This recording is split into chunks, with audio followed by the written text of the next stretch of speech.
CJ, what do you think has gone into your good start? Because there have been some seasons where you've struggled kind of out of the gate. I'm wondering if there's been any kind of focus or emphasis on your start this year.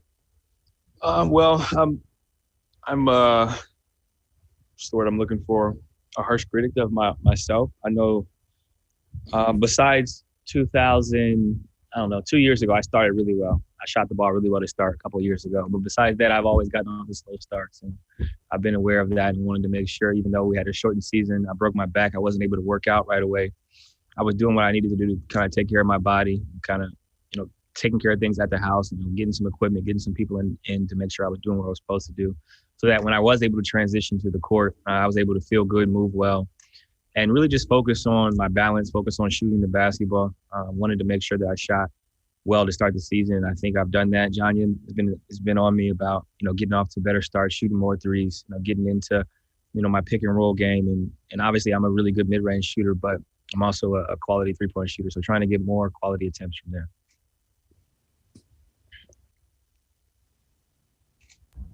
Next question is coming from Jamie Hudson with NBC Sports Northwest.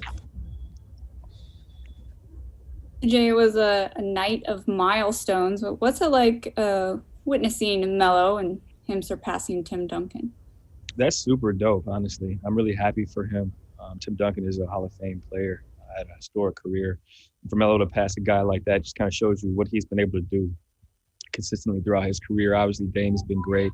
Scoring over 15,000 points in a hurry is an amazing feat, and plenty more points to be scored by both of them.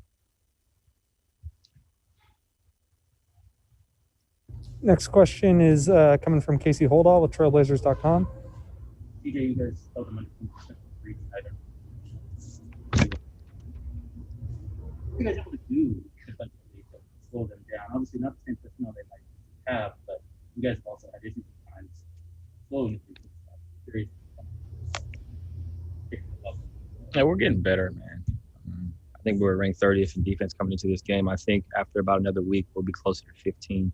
But just understanding rotations, understanding how to move, watching the film, figuring out how we can be better. We're work in progress. I think a lot of teams across the NBA are works in progress, and we're just trying to string together a consistent amount of games in a row. It would be nice to go back home 4-2, so that's what we're trying to accomplish. Why do you think you guys will be better right now? Because we got time to figure it out. Slow and steady wins the race. We get to watch film, get to rest up, play more games, obviously play different type of opponents. Clippers are a different type of opponent than the Warriors. The Warriors are a different type of opponent than whoever will play when we go home. So just different personnel, different strategies. Next question is coming from Dwight James with NBC Sports Northwest. CJ, you guys are in the situation right now that you're going to be in later too. Sticking around the same place, playing the same guys again in another day. And I'm curious what you think about that. Is there any advantage or disadvantage to winning the first game?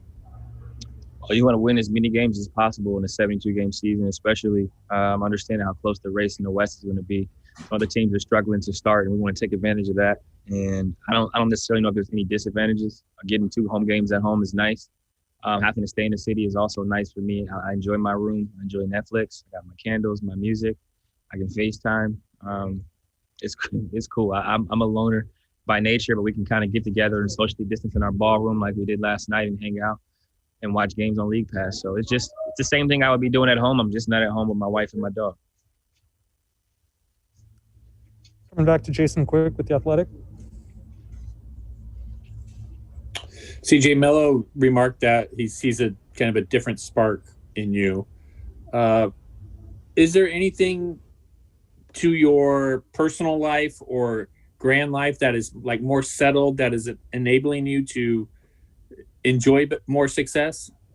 I've been at peace for a long time. I think since 2015. I think you wrote a story in 15 or 16. I've been at peace for a long time. I prepare. I take care of my body. My household is solid. My family's in a great spot. Been through a lot, but we're holding it down together. And I think everybody's empowered me to have success. I don't have a lot of stress when I go home. I don't have a lot of stress from my family, my mother, my father, my brother. They do a great job of keeping stress away from me. So I can really just focus on my job. I work hard. I go to the gym in the morning. I go to the gym at night. I overly prepare so that I can have nights, where I hit 7 threes. I can have nights where I hit, 8 threes consistently because I put the work in. So it's just more a mindset, understanding who I am as a player. I know what I'm capable of, and I want to consistently do that every night. And I think that based on the work, I will. And then CJ, real quick, also, it seems like your playmaking has been on a little bit of an uptick as well. Has that been a point of emphasis? Just being better, man. I can get anywhere I want in the court, so that means I should be able to find people too. So just understanding space and understanding drives, lanes, when to drop it off, when to throw a weak side. Just being more cognizant of that stuff. I think historically I've played really well with the one when Dane's been out of games, and now I'm playing better with him being in the game, trying to get him off the ball, make it easier for him because the defenses are loaded. So I just got to continue to take advantage of the situations that I'm in, manipulate the pick and rolls, and just make people better. I think I'm good enough to score and make people better. Do you feel this is the best you've played in your career? It's only 5 games. It's a small sample size. I've had stretches where I've been super dominant. Mm-hmm. So, I mean, it's up there. I think defensively, I'm engaged. I understand my body. I understand how to prepare. I know what I need to do to kind of get ready. And I think I'm getting, 29 years old, almost 30 now. So I'm at that point where I really know how to play basketball, and it's kind of coming together nicely for me. Well, thanks, man.